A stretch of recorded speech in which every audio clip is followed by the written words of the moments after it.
Yay, it's Monday. You know what that means, don't you? It's time for me, Kevin Eustace, to talk to you about ghosts. Hence the title of the show, really, and my name. I hope you're all doing fantastically well, as all us podcasters do like to ask you. Are you? I'll leave a break and play for you to reply. Go on. I know you're surrounded by people, but go on. Say yes, Kevin, out loud. Good, well done, the one person who done it. And everyone else, shame on you. What have we got in store for you today then? Well, we've got all the usual good stuff. We're going to have a review very shortly about something paranormal. We're then going to listen to your true ghost stories. And don't forget, guys, if you've got a ghost story that truly happened to you or someone you know, or you just know a genuine true ghost story, send it in to contact@talkaboutghosts.com and I will read it out, for that's how the show works. Then, of course, after we've read your true paranormal experiences out loud, we're going to go into that corner which is inhabited by a skeptic known as Bekah. Thunderclap noise. Yeah, so all in all, a good show. Over. There's somebody at the door. There's somebody at the door. I'd like to say that was part of some gimmick there set up, but it wasn't. It was a little break in play because I had a parcel delivered. What was the parcel, you ask? No, you don't. You're not asked. Because this is a paranormal show and we need to get right to the spook. But before we do, we need to say thank you to our wonderful Patreons who help keep the show running. Now, when you sign up to Patreon, you get 2 extra shows each and every week. Not every month. Every week, 2 extra shows. Yes, you do. You get 1 show midweek, which is me rambling about life in general and trying to have a bit of a laugh. And then you also get a paranormal podcast on a Sunday, which you will hear later on when Bekah joins us, that we done some psychic readings on Sunday just gone. And Bekah, well, she was impressed. Let me put it that way. It's the first time that we've been discussing or doing something paranormal and I've seen her go, oh, that was quite good. So there you go. So what you need to do, you need to head over to patreon.com/we need to talk about ghosts. And not only do you get all of that extra content, you also get me, yes I, Kev Eustace, hello, singing out I've just hit myself in the head, singing out your name via the medium of a guitar as a thank you, just like I'm going to do for these wonderful new patrons. The guitar is well and truly out, and we have 4 wonderful new Patreons to say thank you to this week. We have Lindsay Luby, Sheriff Tariq, Molly Stetzer, and Becca Smith. And this one is for you. Oh, yeah. Lindsay Luby, Sheriff Tariq, Becca Smith as well. Not to forget Molly Stetzer, 'cause she signed up as well. And I want to say thank you. I want to say thank you. Ended it on a 7th there, as we like to do when we sing to our Patreons. So yeah, head over to patreon.com/we need to talk about ghosts. Why not? You may as well. In the meantime, let's have a paranormal review, shall we? Okay, it's time for the paranormal review, where Kev reviews something paranormal, so you don't have to. Yes, it doesn't work as a saying. Anyway, what are we going to talk about today? So, we're going to review something that I haven't yet finished, so I can't give it a proper review, which sounds like a bit of a waste of time. But trust me, it's not. It's a fictional program. Yes, it is. It's on Netflix, and it's called Archive 81. And apparently it was made, or should I say based, off a podcast. So the general premise is this guy, and this is not a spoiler, Becca always tells me off for doing spoilers, but I'm just telling you this so that you can see if you're interested in it, and I think you will be. So this guy restores old video cassettes, right? And somebody hires him to look at this big back catalogue of damaged cassettes. And he says, yeah, okay, but because they're so damaged, he has to go to this far off part of the country where they're kept in a protective environment and all that carry on. And he goes over there on his own, no phone signal, because it's wilderness. And he starts trying to make these tapes all viewable. And in doing so, unravels mystery after mystery. And I'm only 2 episodes in, but I effing love what I've seen so far. So if you want to join me in watching something and we can watch along together, as they say in Birmingham, go and view it. It's on Netflix. Currently, it's 2 thumbs up right in the sky because I'm really into it. Don't get me wrong. If after watching the full series, I think, well, that was a bit naff, I'll get right back on here and give you an update. But right now, I'm all for it. Go and check it out. Sorry about the creaks, by the way. I'm on a creaky wooden chair.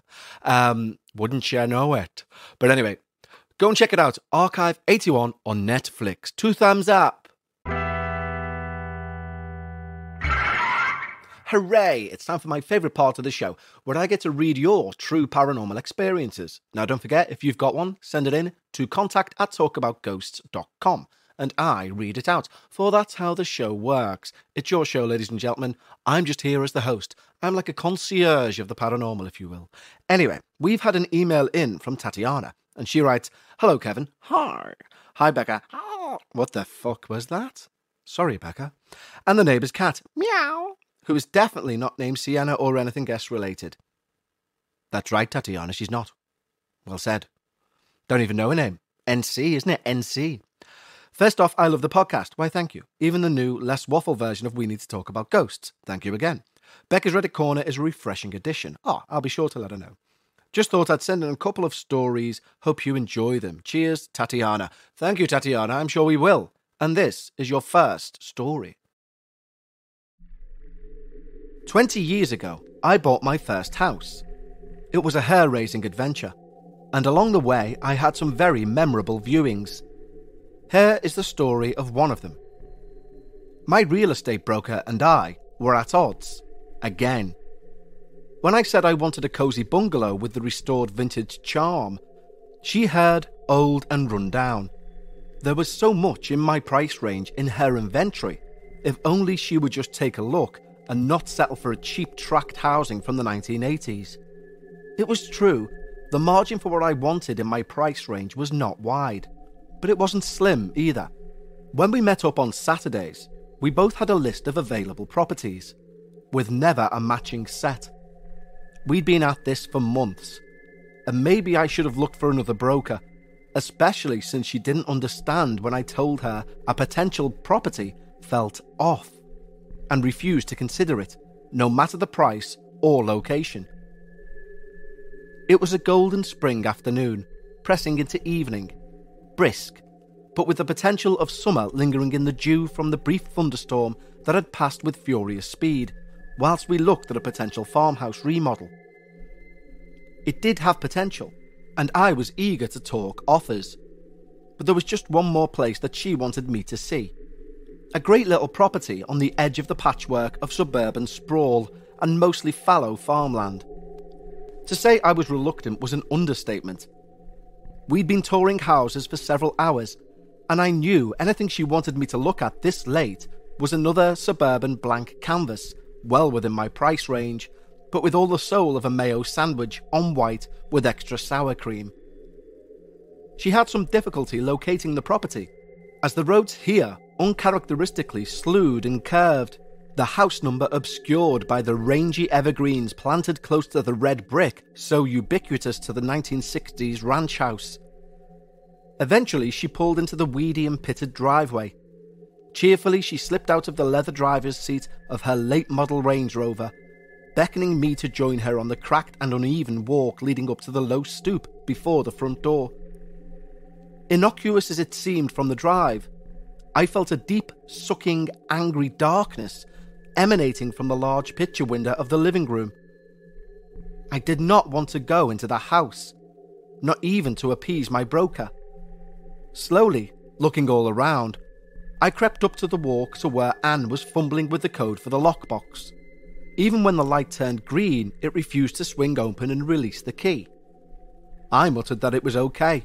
I didn't need to see this house. But she cheerily rattled on that she'd seen it last week during an open house, and it was vintage and very well kept.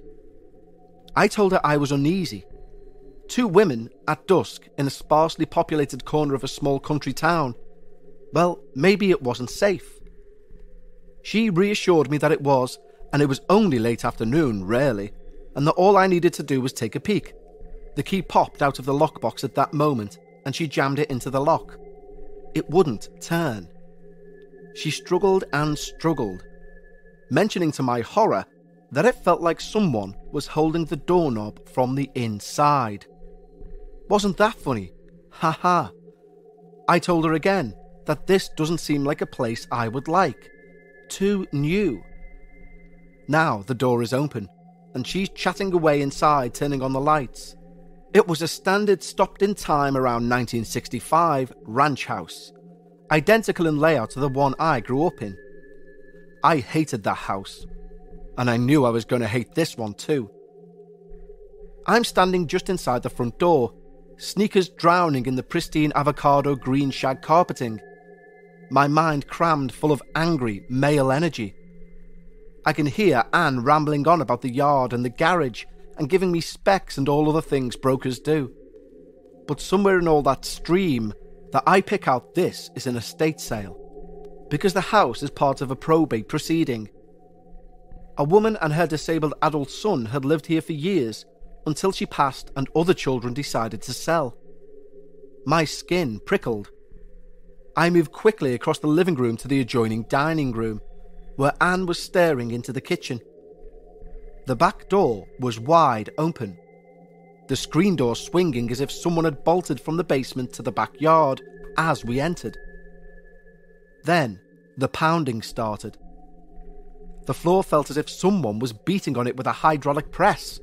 Bam, bam, bam. Maybe we should check out the basement, Anne suggested. No way, I told her. It was time to leave. She insisted on closing the back door, otherwise she would be in trouble for not securing the house after showing it. I told her she was welcome to, but I was staying in the dining room. I could see the fear seeping through the brave face she was putting on, but I was frozen in terror. Bam, bam, bam. The floor jumped again. I could see it was worse in the kitchen, the old linoleum trembling under her tasteful pumps. Then, as we both watched, spellbound, all of the cupboard doors opened, in sync, slowly, then slammed shut.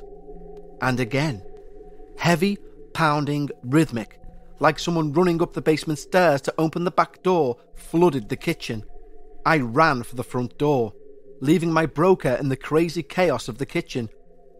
As I stood on the lawn, well back from the house, panting, my heart racing, she stepped through the front door, locked it, and returned the key to the lockbox. We both got back in her Range Rover and looked at each other. I really don't think that's the house for me, I said. She put the car in reverse in reply. We drove in silence for a few miles, both stunned. Did that really happen? She asked. Yes, I told her, it did. I've been in thousands of homes all over the state, and I've never, ever had one that was haunted, I offered. Yeah, she said, sounding defeated. After that, she listened to me when I said a place was off, even if I was just looking at the listing on her phone. Tatiana, what are you trying to do to me, darling? That is amazing. What a terrifying story. You know what? I often wonder about estate agents and whether they are an untapped resource of paranormal purveyance. Because think about it, they do nothing but go into houses and say, isn't this a lovely aspect? Do you like the kitchen island? Do you have children? And I reckon a lot of the times they must go in and go, isn't this a lovely upstairs? And they're like, oh, that's just, next door's poltergeist. I reckon it must happen. So if you're an estate agent, or you know anyone who's an estate agent, ask them. Ask them about the ghosties that haunt their place of work. And I think together we will... This chair's doing my fucking head in. I'm going to have to put some WD-40 on this. I'll sit in a different chair for next episode. I do apologise, ladies and gentlemen. Anyway, ask your estate agent friends or brokers in the States if they've got any good ghost stories about houses they've been to. But Tatiana, thank you ever so much. And we're not finished with Tatiana, for she sent in another story, and we're going to read it out right now. In 2003, I moved from the West Coast to Kentucky to live with someone I met on the internet. The move had been ill-advised, full of warnings and portents that it was an overall bad idea. I had stubbornly forged ahead anyway. I'd stayed at his place once before, for a week in May. The tiny house had felt eerie and off, but I had dismissed it as culture shock and a slanting floor. I'm just going to stop there because that first paragraph I've heard before. And I think, if I'm right, Tatiana, you've sent this into the Ghost Story Guys very recently because I recognise that. For those who haven't listened to that show, I'm going to continue, and also because you've sent it into this show also. But if you think you know this story, it'd be because you also listen to the Ghost Story Guys, I imagine. Anyway, I'll continue. Now that I was manoeuvring among the boxes and furniture crammed into the space, it felt oppressive and overwhelming. Again, I tried to chalk it up to culture shock and the undeniable fact that the relationship, while working long distance, was turning into a controlling nightmare in the confined space of the aging tiny house on the banks of the Ohio River. Little did I know everything was going to get much worse. The house was tiny, 3 rooms over a dirt floor cellar, with a spring in one corner that caused a trickle of water to seep out under the rough-hewn door. From there it would continue under the wide porch and cascade merrily down the crooked stone steps and into the narrow street when the rain was particularly hard. Originally the summer kitchen for the large 3-storey house next door, sometime between when it was built around 1840 and the early part of the 20th century, it had been converted into a tiny little cottage. The spring seeping into the cellar floor was causing the corner of the house to slowly sink, tilting everything down the steep hill on which it was built. The back of the cottage was dug into the hillside, the small rear terrace banked with a dry stone wall. The front of the cottage was well above the grade, steep wooden stairs leading to a wide porch that ran the length of the house. Because of it being an original outbuilding for the larger home next door, there was only a small stone path edged by another crumbling dry stone wall between them. Like I said, the place felt off from the start. Not long after I moved in, we got a dog. The backyard, while large, was not really fenced and far too steep to be of any real use. Very active train tracks marked the rear border some 20 yards up the hill. And so, when the dog had to go out, you had to take him on a leash and wait while he did his sniffing and his business. I hated it. The tiny back terrace was in full, clear view of the house next door, and it often felt like the only thing keeping something horrible at bay was the ancient and uneven stone wall between the two properties. It just seemed to loom there, whitewashed with black windows staring down at you in the middle of the day, whilst the dog wandered round for a good spot for a constitutional. It was owned by an evangelical preacher, and he rented it to parishioners who were down on their luck. Neighbourhood rumour had it that he lived there for a decade or so before his wife went crazy and tried to kill herself and the children. No one who lived there seemed particularly stable. The place was divided up into 2 apartments, one on the first level and one on the second, and an empty attic space that was never rented. Each floor had a couple of the long, narrow windows of the 1840s that faced our house. All except the 3rd floor was screened with heavy curtains or the slightly nuttier tinfoil. Not long after I moved in, we were awoken in the night by the sound of emergency vehicles. We stepped outside under the pretext of walking the dog and spoke with an officer at the edge of our property. He was more than keen to share. The father of the family renting the ground floor apartment had gone on a drunken rampage and beat his wife severely, and he was being taken to jail and she to hospital. According to the officer friendly, there were mental health and drug addiction issues with the parents, and the conditions in the apartment were ugly. Lots of neglect and filth, and the children were going into protective custody. Whatever happened that night, the couple never returned, and the landlord cleared out their apartment onto the street for the scavengers and trash collectors and set about renting it again. The next set of people to rent the ground floor apartment were a middle-aged woman and daughter. They were typical evangelical Baptist types. Long hair, long skirts, Bibles. They were nervous and quiet, and whatever it was in this house seemed to be leaving them alone at first. The second floor tenants never stayed long, always moving out after a few months. Soon, the landlord's nephew took the second floor apartment. He seemed to like hanging out in the narrow walkway along the side of the house. He was always there, with a beer and a smoke, when I went out with the dog or was leaving the house in general. He seemed to take an interest in our property, and me. It seemed friendly enough, if sort of unnerving at first. He would lean over the knee-high wall and talk to me whilst I was on dog duty, even offering to mow our extremely steep and overgrown lawn. I took him up on that offer. That lawn was a bitch. After a while, I asked him about the 3rd floor, if anyone had that apartment, because sometimes I saw movement and a pale face staring out of the attic window. He told me that no one lived up there, or even went up there, because there was a powerfully evil ghost up there from around the time that the house was built. He went on to tell me that it had driven all the people who lived in the 3rd floor crazy, and had even caused evil things to happen in the 2nd floor apartment, but that he was strong in Jesus and it wouldn't affect him. All the Satan and Jesus talk was a bit much for me, so I just smiled and took the dog back inside, trying to avoid looking up at the 3rd floor window any time I went out anymore. But if I did happen to catch it, there was always some faintly glowing shape just on the inside of the glass. That winter, I became pregnant with my first child. Around the same time, my boyfriend admitted that he'd lied about quitting smoking, and after a huge fight, I told him he could smoke outside, but not inside.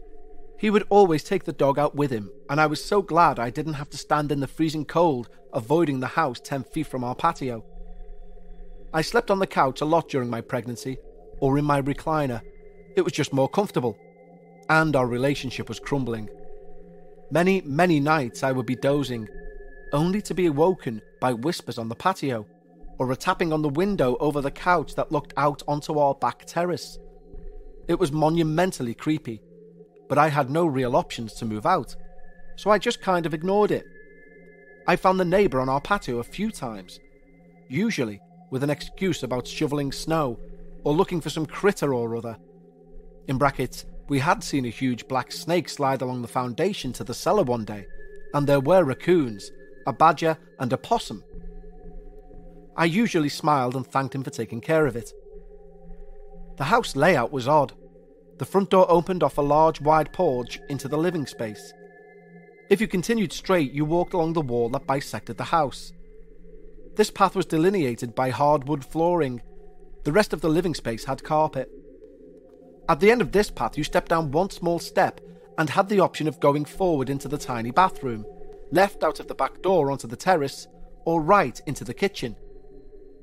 The living room was one half of the house, with the door to the bedroom next to the front door, opening directly into the living space. The house was really only 3 rooms, all very small. The living room furniture was arranged to further mark the path from the front door to the kitchen. My recliner sat on the edge of the hardwood, and I would often hear footsteps walk from the bedroom, along the wall, past my head, and then stop in the small space between the kitchen, bath, and back door. I would feel the passage of air and hear the rustle of fabric. If I opened my eyes, there would be nothing there, but I could still hear and feel it. I noticed that this never seemed to bother the dog, or our 2 cats, so I decided it was benign. The tapping, however, sent the dog into hyper-alert mode. He would get up, growling, and pace along the wall, and sit and stare at the back door every time it happened. The back door had glass panes in the upper half, so when you walked past the bathroom or the kitchen, you could see out. Often I would glance out to see the 3rd-story window glowing faintly, or once, lit up like there was a light on in the attic. That light stayed on for a week or 2, so I have to assume it was a living person in the attic, despite being told no one went up there. In the early summer, we were again woken in the night to emergency vehicles. This time, the neighbour came over and said the daughter of the ground floor tenant had slipped into a diabetic coma, and the mother had just been praying over her for a week.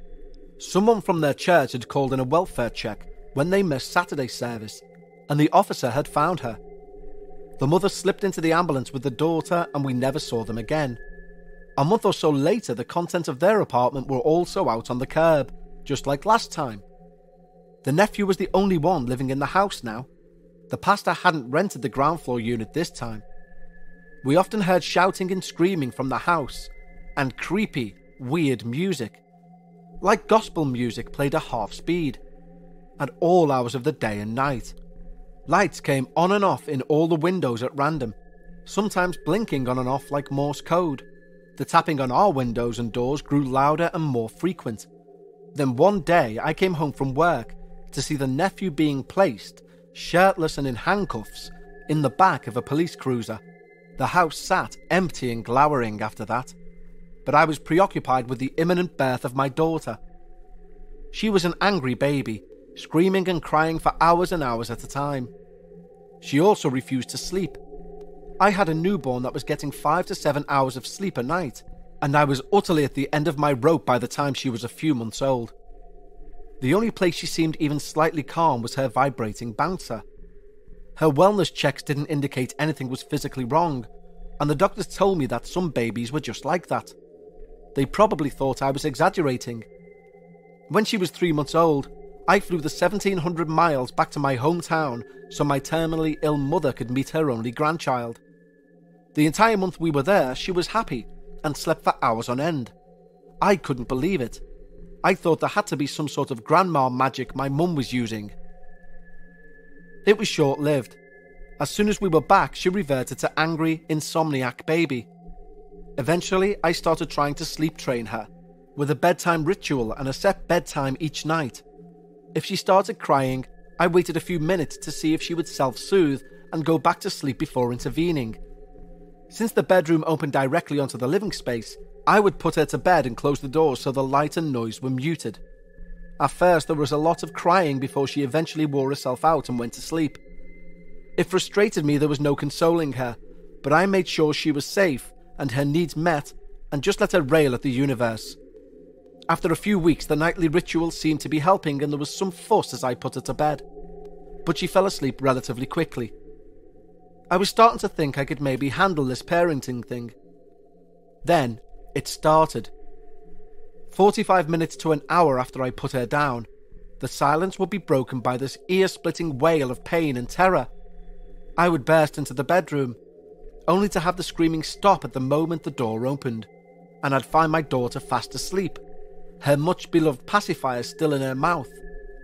Now she was an angry baby, going red-faced and sweaty with yelling, but she very rarely cried in pain and never in fear. These cries were different. They were not in anger. They were the kind of a baby scream that sets panic in a mother's heart. These were cries of agony and terror. They were loud and horrible. This went on nightly, sometimes 2 or 3 times a night, for months. They always stopped as soon as I opened the door. Since there was only one bedroom, I slept in the same room. If I went to bed at the same time, I would wake up to the screams, but as soon as I was upright in bed, they would stop. It happened so often that I started waiting a few minutes to see if the shrieking would stop before opening the door. It would happen when I had friends over, and they were shocked, saying it had to be my daughter, until I opened the door and the wailing would stop immediately, and she would be peacefully asleep. It happened so much that eventually we started calling it the ghost baby. The wailing would start and we would pause, turn towards the bedroom door, and wait. 90% of the time it would last for a minute or two, then stop as abruptly as it started. No burbling or snuffling like babies do when they've self-soothed.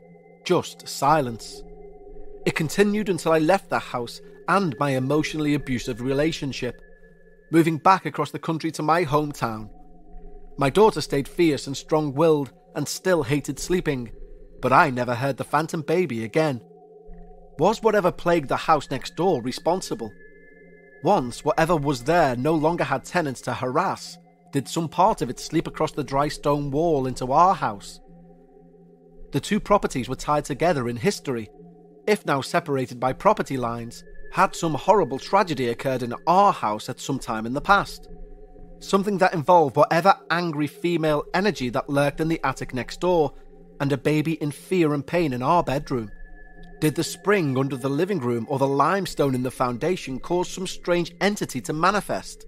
It was said that the Miami peoples avoided the area where Cincinnati is now, refusing to cross the Ohio River into what is now northern Kentucky, calling it cursed, haunted with the souls of 1,000 slain, and some horrible battles of the far distant past. All I know is that my time here was haunted. It was dark and unsettling, and I was very glad to leave it behind. Wow, Tatiana, what the hell? That is awesome. What a story. Apologies to anyone who also listens to Ghost Story Guys. As I say, when I started reading that out, because I don't pre-read, I should really, I realised I'd heard it before because I listened to Ghost Story Guys and I recognised the story. So if you're hearing that for the second time, hey, it's a good story, innit? So thank you, Tatiana. That is utterly terrifying. Yeah, I've no idea what was in that adjacent house, but it sounds bloody terrifying. Anyway, it's that time of the show now where we should go and see what Becca's up to in her lovely corner. Ladies and gentlemen, now it is time for Paranormal Reddit Corner with Becca. Yes, it's that time of the week again. My favourite time. Well, I say this about every segment in the show, but Becca's here, so I have to say this is my favourite time. Hi, Becca. Don't give me your false praise. I'm not interested. It's not false praise. It's genuine praise. It's just I share it about the show. No, you can only have one favourite part. Okay, then. This is my favourite part. I don't believe you. Well, it is right now. Giving me lip service. Right about now, the Funk Soul Brother. This is my favourite part. How have you been? I'm okay. Anything paranormal to report? No. Are you sure? Didn't one of us, and it was me, give the other one a psychic reading yesterday, and you found it quite impressive? Everyone knows about that. No, this is not a Patreon. This is for the main show. This was on a Patreon episode. Oh, right, okay. Yeah, that was good, yeah. So I read your jewellery, didn't I? You Psychometry. did? Yeah, two pieces of jewellery. And had a few pretty good hits. Yeah, one in particular was quite good, so that was impressive, yeah. And there you go. So a skeptic, still a skeptic, but a little bit intrigued, shall we say. Yeah, it was good, yeah. That's the best we're going to get out of Becca in terms of belief. So. Yeah, if you're interested in checking out the Patreon, go ahead. Yeah, there you go. Anyway, other than that, how have you been? So cold. It is cold, isn't it? We've had I'm so cold. 2 back-to-back storms, and this flat is like a cheese grater, isn't it? It's just so cold all the time. Why is the cheese grater cold? Because it's got holes in, so the wind can go right through it. Yeah, I thought it's just so cold. It's awful. You're literally sat here now, aren't you, in a fleece, holding a hot water bottle with your fairy wellies on and 2 pairs of socks. Yeah, including thermal socks. I've also got a hoodie on underneath this fleece. Pensioners would die in this flat, I think. I'm close. Fair enough. Well, maybe you'll haunt it to keep it paranormal, of course, because we like to keep it paranormal nowadays. So, Becca, thank you for welcoming us to your Reddit corner. I haven't done yet, but I will do. Welcome us, please. I feel like a vampire. Welcome us, Becca. Welcome us. I will when you prepare. Okay, this is the story I've prepared for you today. And when I say prepare, I mean sat down, went to Reddit, put in ghosts. And this is the good thing about these stories is that they're always fresh. They're within. This was only 8 hours old. Wow. So there you go. You get them right off the presses. Yes, hot off the press. Wish it was hot. Wish it was physically hot. Out. I know, so do I. Clutch it to my cold chest. Okay. Welcome to Reddit Corner with Becca. Thanks, Becca. Let's begin. Let's. This story is called Fort Leavenworth Haunting, 6th Infantry. Oh, try and project, Becca. I'm not trying to give you pointers. Oh my God, I would start doing this without you. You're just a nuisance. Fair enough.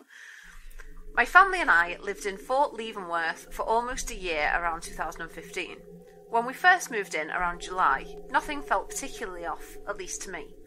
Beginning around October, one night, my sister woke up screaming bloody murder that somebody had yanked her hair from behind her bed. Ooh. Her headboard was metal bars, so it seemed plausible, except that her headboard was pushed tightly against the wall, so nobody could stand behind her to pull her hair. Spooky.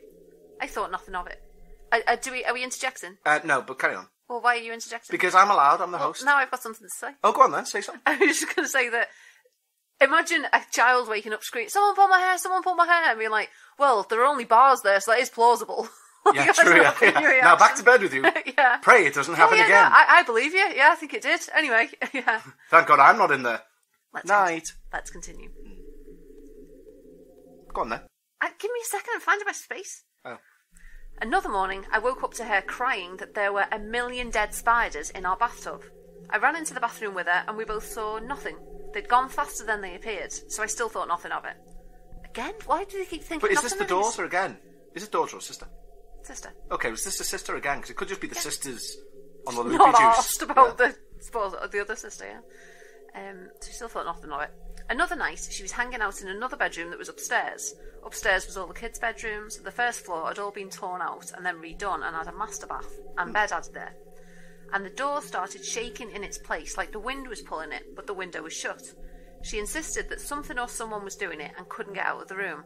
Once again, I brushed the experience off. Fucking hell, She's mate. utterly not bothered about Tell you what, and then she came back with a black eye. She said she'd been attacked. I told her to stop being silly. The next night, as I was turning off my bedside lamp getting ready for bed, I saw the silhouette of what appeared to be a man in a Civil War uniform.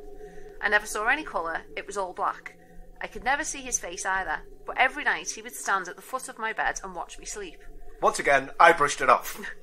Sometimes I would wake up and feel his presence by my bedside table closer to my face. Other nights I would experience sleep paralysis and was tormented by images of him. I never felt like I was meant to be afraid of this man, except during sleep paralysis. Sometimes I wonder if it was the same entity tormenting my sister. And why was she the one to get tormented?